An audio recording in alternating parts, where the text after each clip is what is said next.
Bloomberg Audio Studios. Podcasts, radio, news. Good morning, I'm Nathan Hager. And I'm Karen Moscow. Here are the stories we're following today. Karen, we begin with politics in Europe and a ramped-up political crisis in France. The country's Prime Minister Sebastien Lecornu has resigned just a day after President Emmanuel Macron named a new government that was broadly criticized. We get more from Bloomberg's Jean Dalbard in Paris. It is still a serious situation, but it is only a political crisis yet, and it doesn't look like a fiscal nor an economic crisis. It will be for President Macron to decide. A resignation, we think it's pretty unlikely.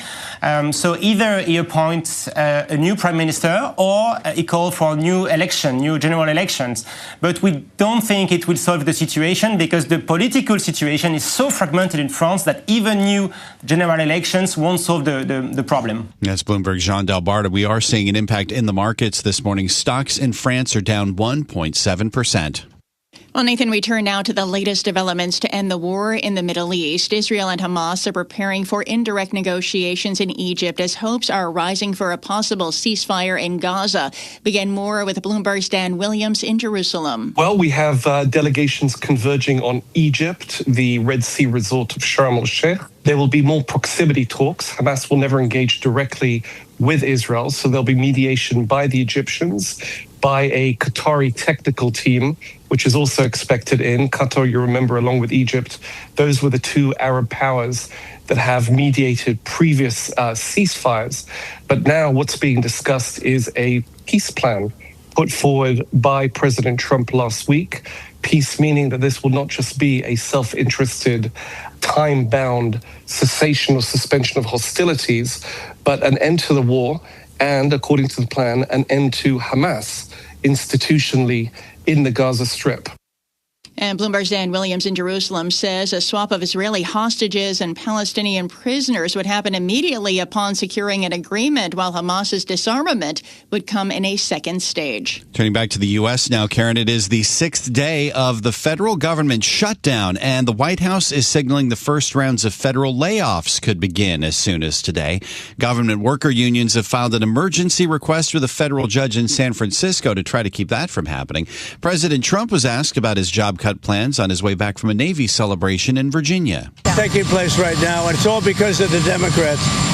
The Democrats are causing the loss of a lot of jobs with their, it's a shutdown. It's their shutdown, not our shutdown. It's their shutdown. Well, despite President Trump's comments, it's not immediately clear if layoffs have taken place yet. Meantime, the Senate is set to vote again today on a stopgap spending bill that has failed 4 times before. Senate Minority Leader Chuck Schumer says House Speaker Mike Johnson's refused to negotiate with Democrats on extending health care subsidies. We've tried 45 days and 45 days and 45 days from March on. We asked them to vote on it 3 times. The Republicans in the Senate, they voted no 3 times. But Speaker Johnson says there's time to negotiate once the shutdown's over. The funding runs out December 31st. The month of October is a critical time for us to get to this, but we can't when Chuck Schumer keeps voting to shut the government down for political reasons. Speaker Johnson and Leader Schumer appeared on CBS's Face the Nation, heard Sundays on Bloomberg Radio. Well, Nathan, a federal judge has temporarily blocked the Trump administration from deploying any National Guard troops to Oregon during protests against an immigration crackdown. U.S. District Judge Karen Immergut, a Trump appointee, issued a temporary order late Sunday that will last at least 14 days, halting the administration's plan to deploy hundreds of troops from California and Texas to Portland. Back to the markets now, Karen. Stocks in Japan surged to an all-time high as Sanae Takaichi, a pro-stimulus conservative, is poised to become Japan's first female prime minister.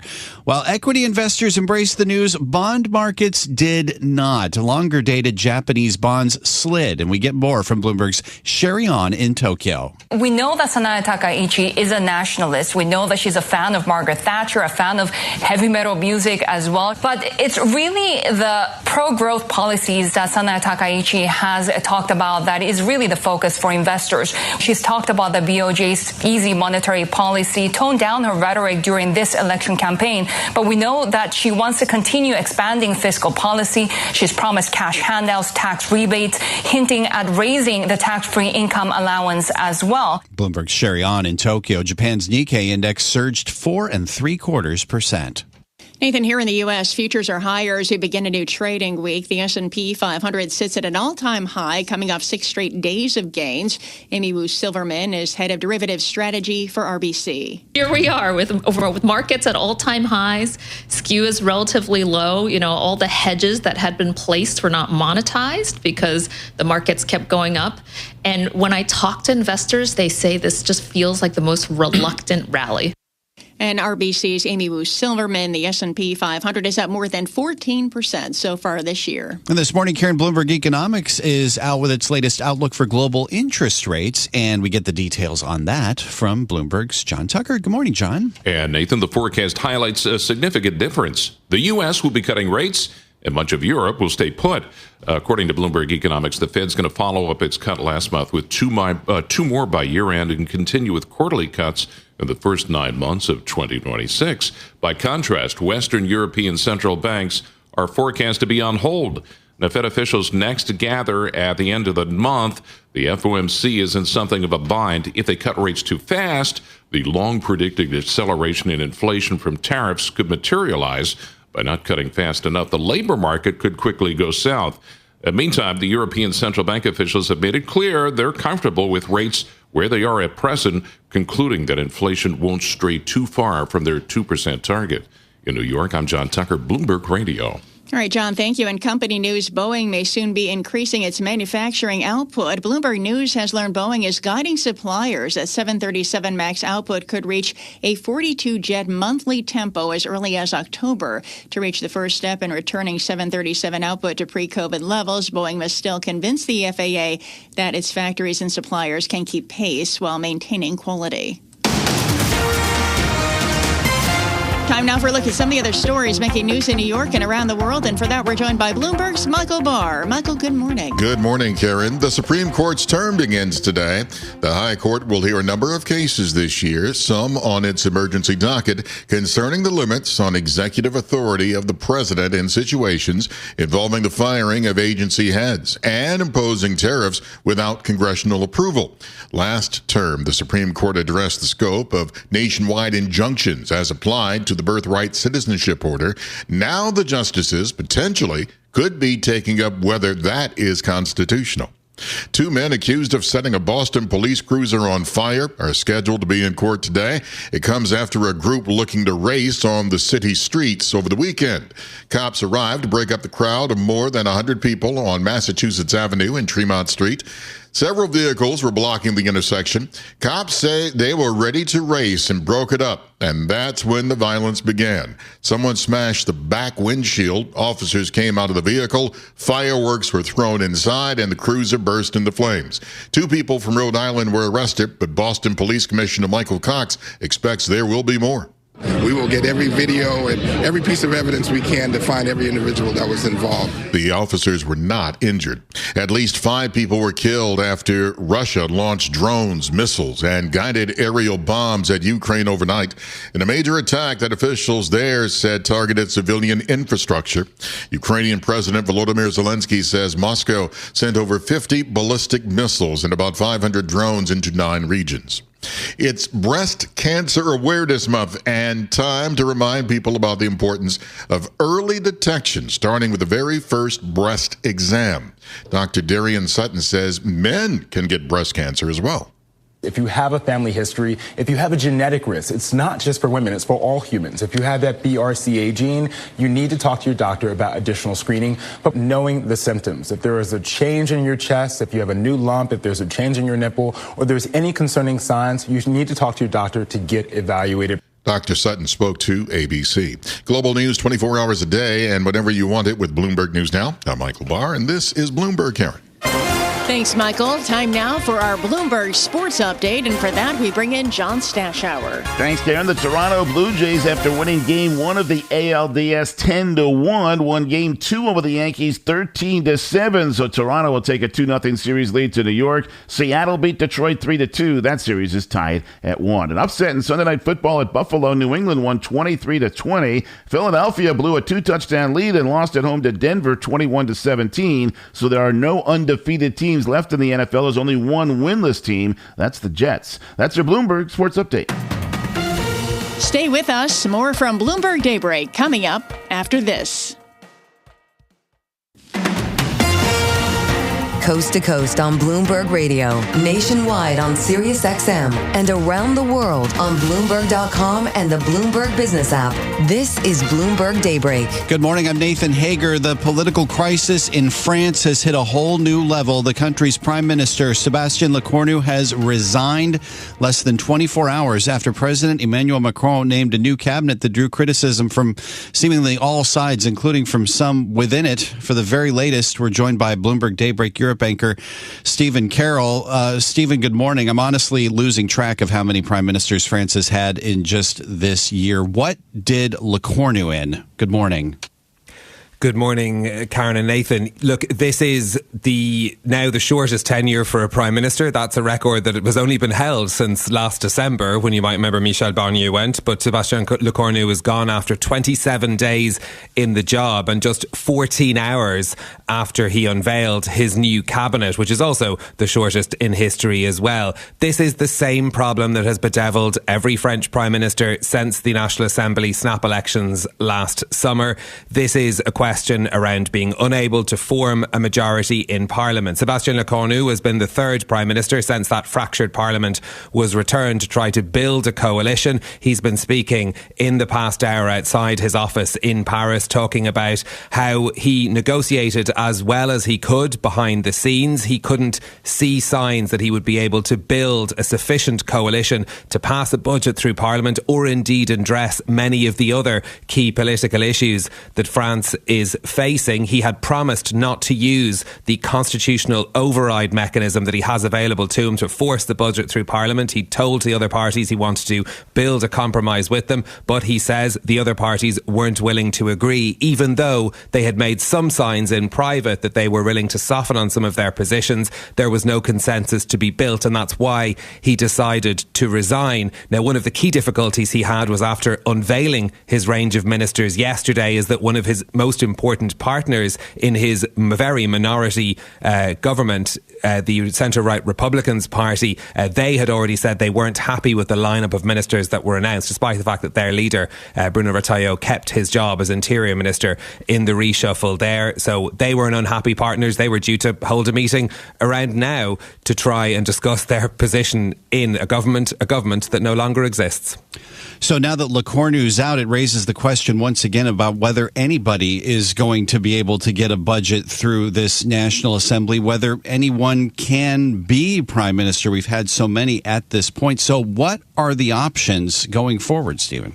It's the same three options that we had a month ago, that we had at the end of last year, and that we had in September of last year, when Prime Minister or President Emmanuel Macron has been picking prime ministers. He can try again. He can pick somebody else from his own political family or from a different political family within the Parliament. We've talked many times over the past few months about the key role the centre-left Socialist Party played and whether or not they could be tempted into government. The last time around, they set out a very clear agenda of measures that weren't palatable to the centre or the centre-right. So that presents the same problem, even if you did let them lead a government, as to how you would build a coalition for a budget. So that's one choice. Go back to find another Prime Minister and try again. You can call elections to the National Assembly, what Emmanuel Macron did in June of last year. But the polls don't indicate that you would end up with any greater consensus in Parliament now than you did before, although arguably French people are as sick of this political turmoil as the markets appear to be. The third option, very unlikely, Emmanuel Macron himself has ruled it out, would be that he would resign and call an early presidential election. Those are the options. They don't get any any easier, and it's difficult to see the path forward. Given the fact that President Macron appointed a cabinet that didn't include too many changes, it does appear likely, doesn't it, that the president would try to stick it out. But is he feeling any pressure at this point to make some changes here? Ultimately, yes, but the changes that he can make are only going to produce, it would appear, limited results. Whether he'll attempt again to go back to some of those parties and build a coalition or which is what we thought he was doing the last time around, build a consensus around some sort of budget proposals before putting a government into place is a question. But we need to keep an eye on the markets in all of this as well. We've had French stocks selling off, particularly French banks. But those government bond yields, part of the problem in France's difficult budget calculus, rising again. And the spread between French and German yields, what we use as a gauge of risk in Europe when it comes to how investors are viewing French debt, that's widened to the widest since last December, 2 political crises ago, if you're counting. And that is an issue that will weigh on Emmanuel Macron's mind, because he knows there are a series of deadlines approaching for a budget. One has to be sent to Brussels, to the European Commission, for approval within the next couple of weeks. And an effort to try and put that together and to stop a position where we're going to end up with a rollover budget at the end of the year, with the pain that would inflict on both French taxpayers and on the state, is one that he'll be sure to try to avoid. But as I say, at this point, there are no easy paths out of this crisis.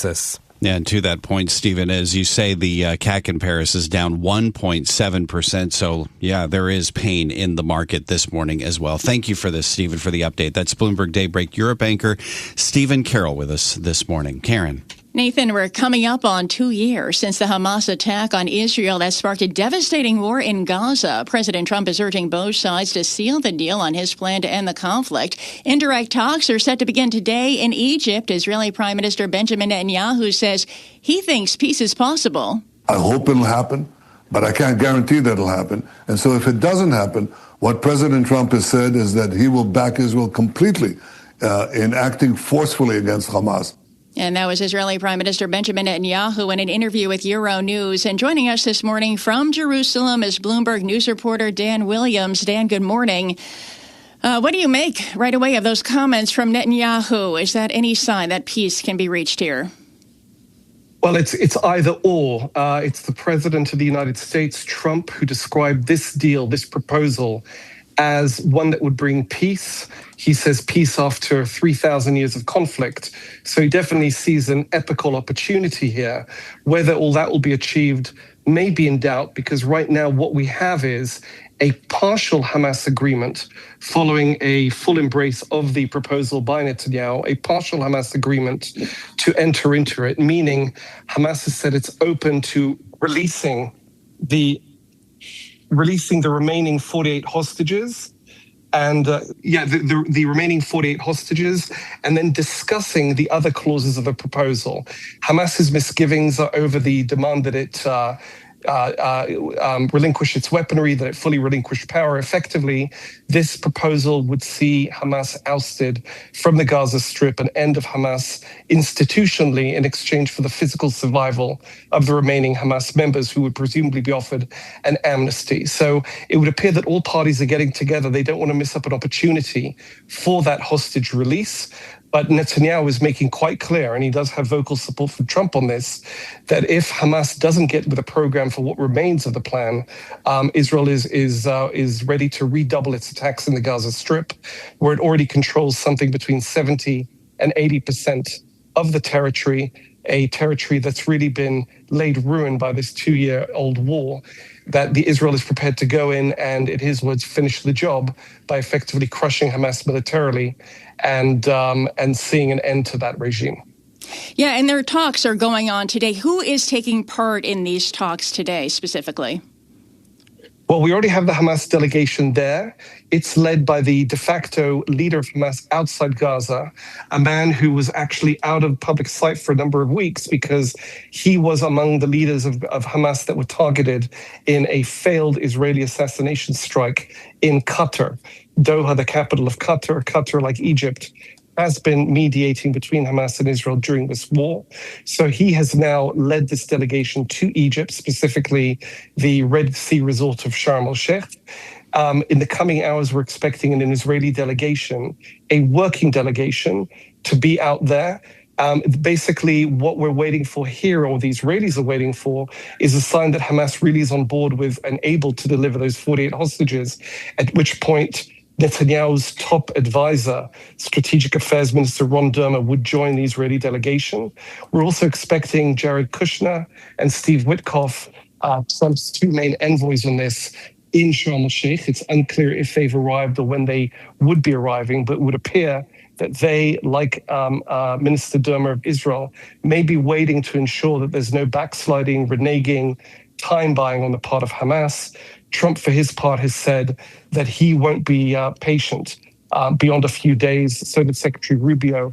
Everyone, I think, would like to see this concluded, at least the hostage stage concluded, in the coming days within this week.